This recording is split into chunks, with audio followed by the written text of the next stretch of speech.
చోట El Niño La Nina సంవత్సరాలను బట్టి ఒక సంవత్సరంలో దాదాపుగా 12% వరకు వర్షపాతం తగ్గిపోతుంది ఒక ప్రాంతంలో అని చెప్పారు.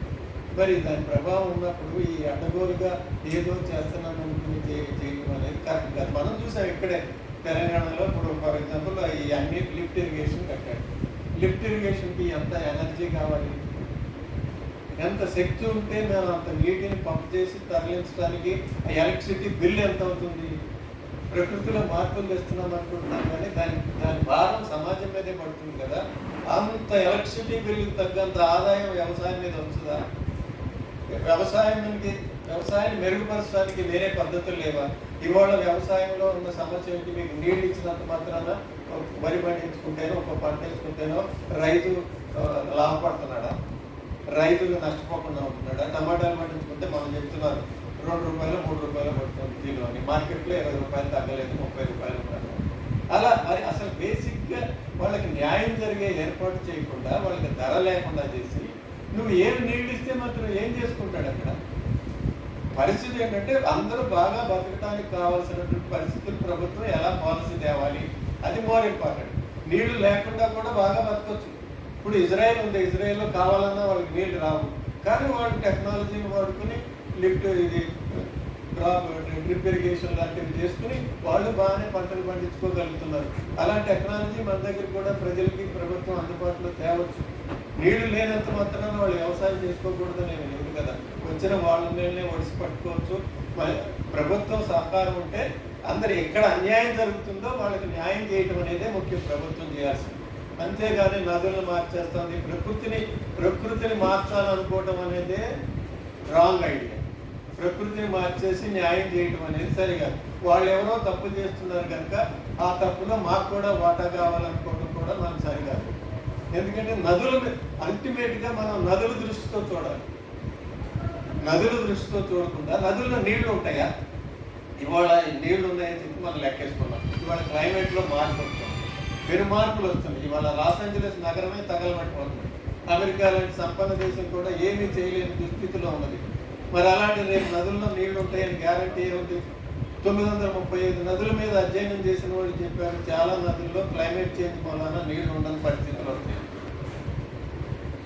మొత్తం హైడ్రలాజికల్ సైకిలే మారిపోతుంది క్లైమేట్ వల్ల. ఇప్పుడు ఏమవుతుంది, అనంతపూర్లో వరదలు వచ్చినాయి మొన్న ఈ మధ్య కాలంలో. అనంతపూర్లో వానలే కురిసేవి కాదు, 2 సార్లు వచ్చినాయి అనంతపూర్లో వరదలు. రాయలసీమలో వరదలు వచ్చినాయి. ఆ ప్రకృతిలో వచ్చిన పెనుమార్పులు వస్తున్నాయి కనుక మనం అవన్నిటినీ పూర్తిగా అధ్యయనం చేయకుండా ఒక ప్రాజెక్టుని మనం ఇప్పుడున్న ప్రజెంట్ సర్కమ్స్టెన్స్ ఆధారంగా ప్రాజెక్టు ప్రపోజ్ చేయడం అనేది కరెక్ట్ కాదు. రానున్న కాలంలో ఏ మార్పులు వస్తాయి, ఇవాళ ప్రాజెక్టు మొదలు పెడితే మనం కట్టే నాటికి ఏ మార్పులు వస్తాయి, దాని బదులు మనం ఇంకేదైనా చేయొచ్చా అనేది కూడా చూడాల్సిన అవసరం ఉంది. సింపుల్గా మనం ఇన్నేళ్లుగా చేస్తున్న పద్ధతిలోనే చేయటం కాదు. ఇంతకుముందు సార్ చెప్పారు అమెరికాలో 2100 డ్యాములు కూల్చేశారు. ఎందుకు కూల్చేశారు? అవసరం ఏమొచ్చింది? క్లామత్ అనే నది మీద, కాలిఫోర్నియాకి వెళ్ళే నది మీద అక్కడ సాల్మన్ అనే చేపలను బతికించడం కోసం అక్కడ ఉన్న 4-5 డ్యాములు ఉంటే వాటిని కూల్చేశారు. అది ఆదివాసీలు, అమెరికాకి చెందిన ఆదివాసీలు కోర్టుకు వెళ్ళి సాధించి తెచ్చుకున్న విజయం. అది ఆ డ్యాములు హైడ్రో ఎలక్ట్రిక్ డ్యామ్స్ ఉంటే వాటిని కూల్చేయించారు. ప్రజలు వేరుగా భిన్నంగా కూడా ఆలోచించవచ్చు కదా. అలా ఉన్నాయి కదా. మన జీవన విధానాన్ని బట్టి మనం ఇలా ఉంటే బాగుంటుంది అనే ఒక ఆలోచనకు వచ్చాం మనం. కానీ వేరే వాళ్ళు వేరేగా కూడా ఆలోచించే అవకాశం కూడా ఉంది కదా. ఎందుకు కూల్చేయాల్సి వస్తుంది డ్యాముల్ని? అందుకని ఆ సబ్జెక్టు మీద విస్తృతంగా కూడా అధ్యయనం చేయాల్సిన అవసరం ఉన్నది. ఇదే విధానమా మనిషి బతకడానికి? ఇలాంటి వ్యవసాయ పద్ధతులు ఇక ముందు సాధ్యమవుతాయా? ఇదే విధానంలో ఇరిగేషన్ అగ్రికల్చర్ అనేది ఇంత ముందు సాధ్యమవుతుందా అనేది కూడా చూడాల్సిన అవసరం ఉంది. అసలు భూమి ఎటువైపు పోతుంది? ఎందుకంటే సైన్స్ ప్రకారం అయితే నాకు అర్థమైనంత వరకు హెచ్చరికలు ఏమొస్తున్నాయంటే మనకి ఎక్కువ కాలం మిగిలిలేదు, పెను మార్పులు వచ్చేస్తున్నాయి. భూమి మానవ సమాజాన్ని, ఒక నాగరిక సమాజాన్ని భరించే స్థితిలో లేకుండా పోతుంది. భూమి లేకపోతే మనిషి లేడు, అది మనకు తెలుసు. మనం అంతా ఉన్నామంటే భూమి ఉంది కనుకనే, భూమి మనం బ్రతకడానికి, మన జీవన విధానానికి అనువుగా ఉంది కనుకనే మనం ఇక్కడ ఇంతగా మనం ఈ దశకు వచ్చాం. కానీ భూమి కనుక సరిగ్గా లేకపోతే ఇలాంటి లైఫ్ సపోర్ట్ సిస్టమ్ కనుక మనకు లేకపోతే మనం ఎక్కడ పోతాం? ఇవాళ జీవ వైవిధ్యం నశించిపోతుంది. రోజు 200 జీవులు అంతరించిపోతుంది, శాశ్వతంగా అంతరించిపోతుంది. ఆ వేగం ఇది 6వ మహావినాశనం అంటున్నారు సైన్స్లో. 5 మహావినాశనాలు సహజమైన కారణాల వల్ల జరిగినాయి. ఇవాళ 6వ మహావినాశనం మన వల్ల జరుగుతుంది, మానవ సమాజం వల్ల జరుగుతుంది. మనం అంటే అందరు మన వ్యక్తులుగా కాదు, మానవ సమాజంగా జరుగుతుంది. ఈ మానవ సమాజంలో విధ్వంసానికి కారణం ఏంటంటే ఎవరు విధాన నిర్ణయం చేస్తున్నారు, ఎవరు అధికారాన్ని చెలాయిస్తున్నారు, వాళ్ళని బట్టి జరుగుతుంది. మిగిలిన వాళ్ళు మనం దాన్ని ఆ విధానాలు మనం ఇన్ఫ్లుయెన్స్ చేయలేకపోతాం. మనం అందులోనే ఆ వరవల్లో కొట్టుకుపోతాం. అందువల్లనే జరుగుతుంది. ప్రశ్నించడం అనేది మన దేశంలో పర్టికులర్లీ ఈ విధానాలు ప్రశ్నించడంలో మనం వైఫల్యం చెందుతూనే ఉంటాం. మనం కూడా ఏంటంటే పెద్ద పెద్ద ఫ్లైఓవర్లు కడతారు, పెద్ద పెద్ద విమానాశ్రయాలు కడతారు, ఇదంతా పెద్ద పెద్ద భవంతులు 80 అంతస్తులు 90 అంతస్తులు బిల్డింగ్లు కడతారు. మనం కూడా న్యూయార్క్ నగరం మనహాటన్ లాగా అవుతాము. అది ఒక ఫ్యాన్సీ లాగా అయిపోయింది. కానీ మనకి దాని వెనుకున్నటువంటి నష్టం ఏంటి? అది అటువంటి జీవన విధానం మనకు అవసరమా? 90% మంది భారతీయులు అతి దీనమైన గొప్పగా బతకట్లేదు. మొన్న మధ్యన ఒక ఆయన ఒక వీడియో తయారు చేసి సర్క్యులేట్ చేశాడు. ఒక ఆయన డాక్టర్ పేరు గుర్తురాడు. ఆయన అందులో ఏం చెప్తాడంటే గ్రాస్ నేషనల్ ఇన్కమ్ యావరేజ్ తీసుకుంటే 90% భారతీయుల గ్రాస్ నేషనల్ ఇన్కమ్ సగటు ఇన్కమ్ సబ్ సహారన్ ఆఫ్రికా కంటే తక్కువ ఉన్నది అని చెప్పారు. వాళ్ళకి $1,600 ఉంటే సంవత్సరానికి, మనకి $850 $45 ఉన్నాయి. మరి ఏం సాధించాం మనం 75 ఏళ్ళు స్వాతంత్రం తర్వాత? సామాన్యుడి జీవితంలో ఏం మార్పు వచ్చింది? మిలియనైర్స్ పెరుగుతున్నారు, మిలియనైర్స్ పెరుగుతున్నారు, కరెక్టే, వాళ్ళ సంఖ్య పెరుగుతుంది. కానీ సగటు మానవుడి జీవితంలో ఎంత పెద్ద మార్పు వచ్చింది, వాళ్ళ అవకాశాల్లో ఎంత పెద్ద మార్పు వచ్చింది, అది మనం గమనించలేదు కదా. ఇప్పుడు మనం ఈ నేల గురించి పోరాడినా, దేని గురించి పోరాడినా, దేని గురించి పోరాడుతున్నాం?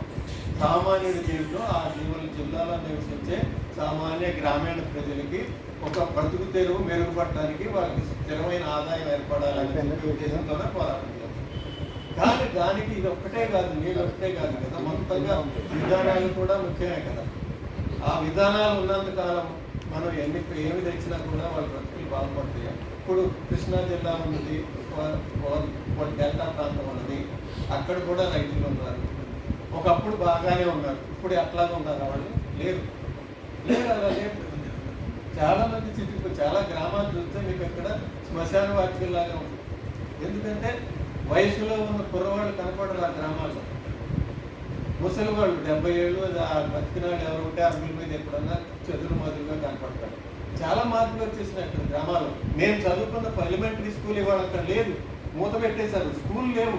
చాలా గ్రామాల్లో ప్రాథమిక పాఠశాలలు లేని పరిస్థితి ఉంది కృష్ణా జిల్లాలో కూడా.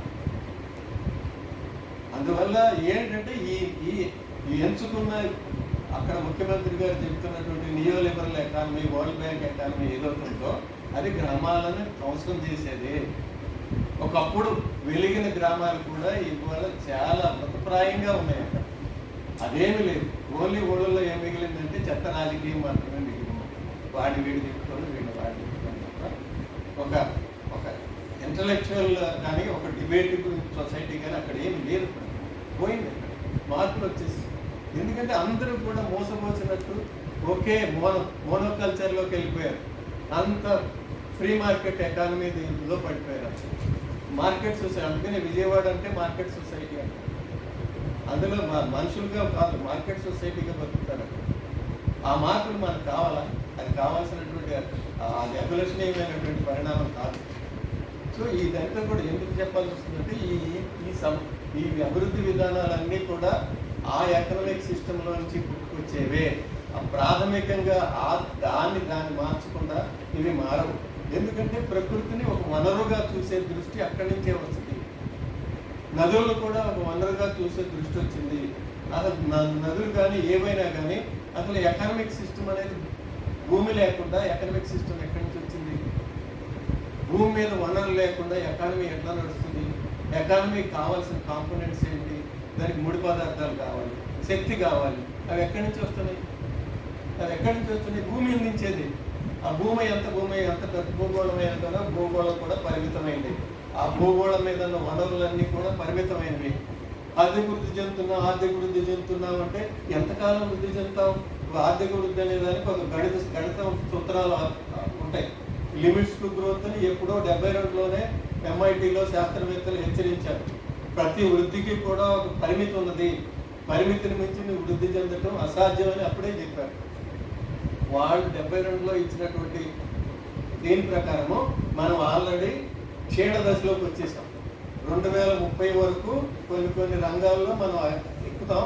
తర్వాత నుంచి దిగుముఖమే, ఇక ముందుకెళ్ళే పని లేదు. మీరు ఎంత గొప్ప నాయకులైనా, ఎంత గొప్ప ఇదైనా కూడా మీరు దీన్ని ఏమీ చేయలేరు. అది దిగుముఖం అనేది తప్పదు. ఎందుకంటే పరిమితులు అవి. ఇప్పుడు ఇవాళ ఎన్ని ఖనిజాలు కావాలి, ఖనిజాలు ఎక్కడి నుంచి వస్తుంది? భూమిలో ఎంత ఉంది? చమురు బొగ్గు ఉన్నది. చమురు బొగ్గు ఇవాళ మనం ఉన్నా కూడా వాడుకోలేని స్థితిలో ఉన్నాం.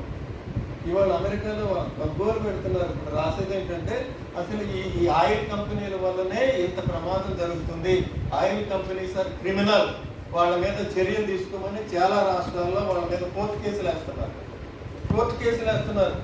మీరు చెల్లించాలి, దీనికి ఈ నష్టాన్ని పూడ్చడానికి మీరు చెల్లించాలని చెప్పి వాళ్ళు అడుగుతున్నారు. సో ఇదంతా కూడా ఏంటంటే ఈ అభివృద్ధి నమూనాల నుంచి వచ్చిన అన్యాయమే పాల్గొనడం కూడా జరుగుతుంది. ఈ అభివృద్ధి నమూనాల మార్పు రాకుండా స్థానికంగా పెద్ద మార్పు ఎక్కడి నుంచి వచ్చి ఇప్పుడున్న కొత్త గవర్నమెంట్లు మారినా కూడా అన్యాయం జరుగుతుందని రాఘవాచారి గారు చెప్పారు. ఎందుకంటే ఏ గవర్నమెంట్ వచ్చినా అదే పాలసీ, తేడా ఏమని చెప్పండి. అదే విధానం నడుచున్నంత వరకు వాళ్ళు అన్యాయమే చేస్తూ ఉంటారు. సామాన్య జనం గురించి వాళ్ళకి పట్టదు. ఎప్పుడు పెద్దవారు ఉన్నవాడికి పెట్టుబడికి ఎలాంటి రాయితీలు ఇవ్వాలి, పెట్టుబడికి ఎలాంటి వనరులు కల్పించాలి, వాళ్ళ దృష్టి అంతా అటువైపే పోతుంది. కానీ ఇంతమంది ప్రజలు ఉన్నారు రాష్ట్రంలో, ఓట్లేసి మన కుర్చీలో కూర్చోబెట్టారు, వాళ్ళ కోసం మనం ఏం చేద్దామని ఆలోచించే రాజకీయం ఎక్కడ ఉంది? అందువల్ల ఈ సమస్యలు ఉన్నాయన్నమాట. బేసిక్గా నదుల అనుసంధానం చేయడం అనేది ప్రకృతి పైన పెత్తనం చెలాయించాలనేటువంటి ఒక దుర్మార్గమైన ఆలోచన. ప్రకృతి పైన విజయం సాధించడం అనేది చాలా తాత్కాలికమైనదే. దాని తర్వాత ప్రతి దానికి ప్రకృతి పైన మీరు చేసిన ప్రతి మార్పుకి దుష్ఫలితాలను అనుభవిస్తూనే వచ్చాము. కానీ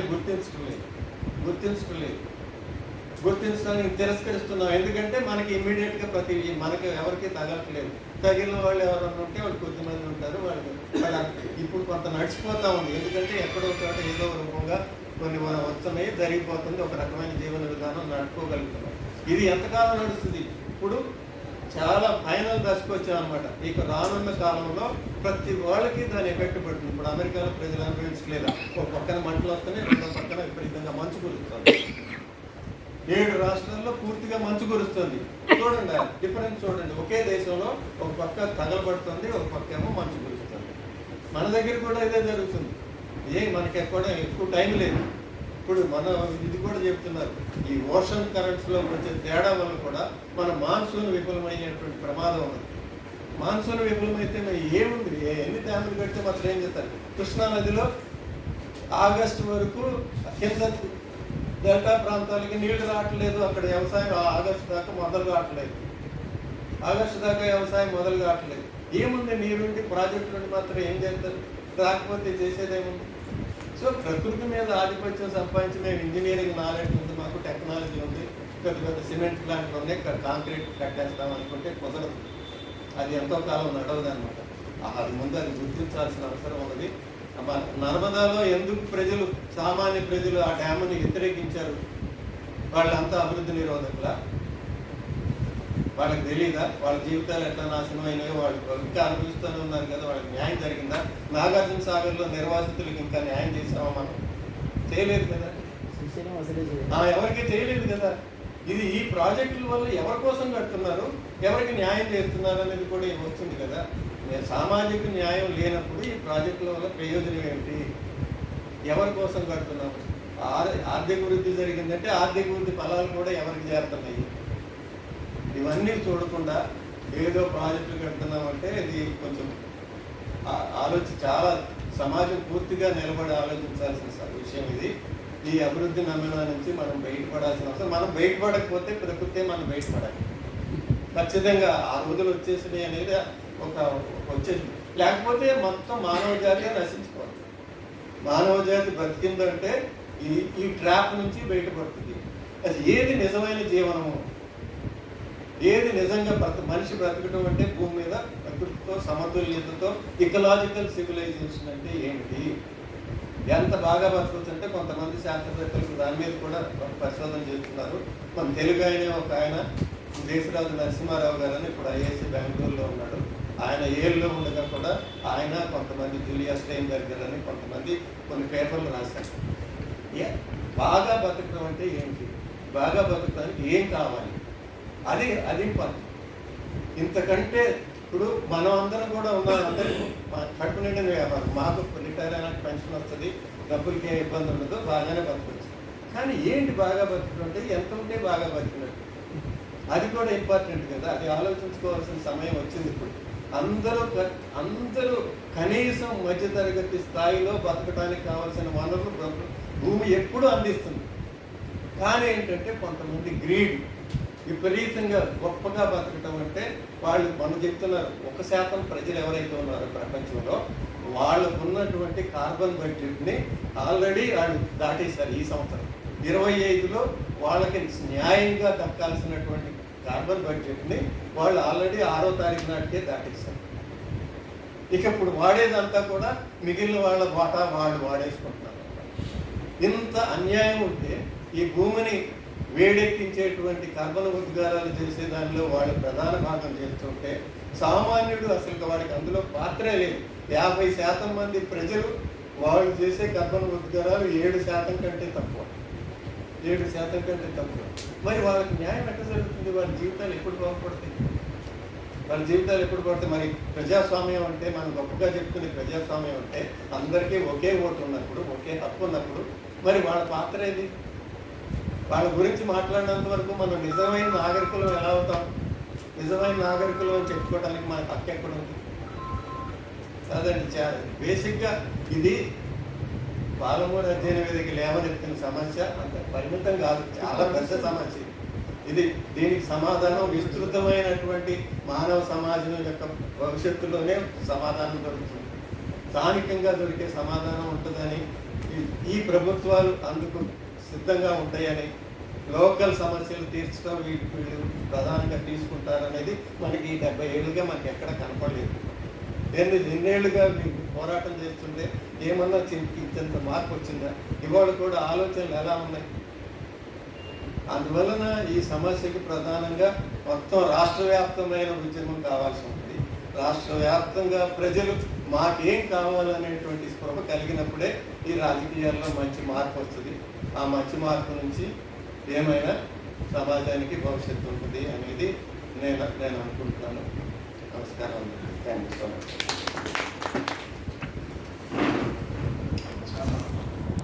మౌలికమైన ప్రశ్నలు ఏమైనా